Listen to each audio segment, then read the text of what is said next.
విశాఖలో steel plant నిర్వాసితుల పోరాట శంఖారావం. కణితి రోడ్లో నిర్వాసితుల భారీ ర్యాలీ నిర్వహించారు. అలాగే అక్కడ ఉద్రిక్త వాతావరణం కూడా చోటు చేసుకుంది. స్టీల్ ప్లాంట్ వెళ్లే రోడ్డుకు అడ్డంగా బారికేడ్స్ ఏర్పాటు చేశారు పోలీసులు. అయితే ఆ బారికేడ్స్ ని దాటుకుంటూ లోపలికి చొచ్చుకు వెళ్లడానికి నిర్వాసితులు ప్రయత్నించారు. స్టీల్ ప్లాంట్ నిర్వాసితులు పోలీసులకు మధ్య స్వల్ప తోపులాట కూడా జరిగింది. పలువురు నిర్వాసితులను పోలీసులు అదుపులోకి తీసుకున్నారు. కార్డుదారులకు ఎకరం భూమి ఇవ్వాలని స్టీల్ ప్లాంట్ నిర్వాసితులు డిమాండ్ చేస్తున్నారు. వన్ టైం సెటిల్మెంట్ చేయాలని, అంతవరకు నెలకు 25,000 జీవన భృతి ఇవ్వాలని వారు కోరుతున్నారు.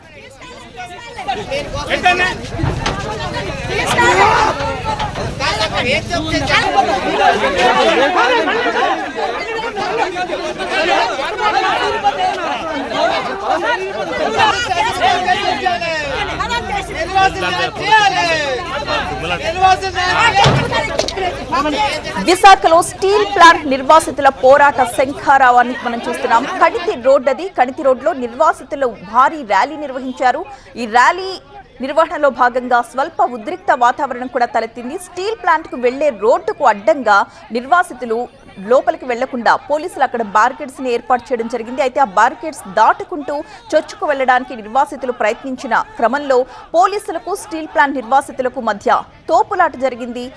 ఈ క్రమంలో కొంతమందిని పోలీసులు అదుపులోకి తీసుకుని అక్కడే ఉన్న వెహికల్ లోపలికి ఎక్కిస్తున్న దృశ్యాలు కూడా మనం చూస్తున్నాం. బారికేడ్స్ ఏర్పాటు చేసి అక్కడి నుంచి లోపలికి వెళ్లనివ్వట్లేదంటూ నిర్వాసితులందరూ అక్కడే రోడ్డు మీదే తమ వాహనాలు నిలుపుకుని ఆందోళన వ్యక్తం చేస్తూ ఉన్న దృశ్యాలవి.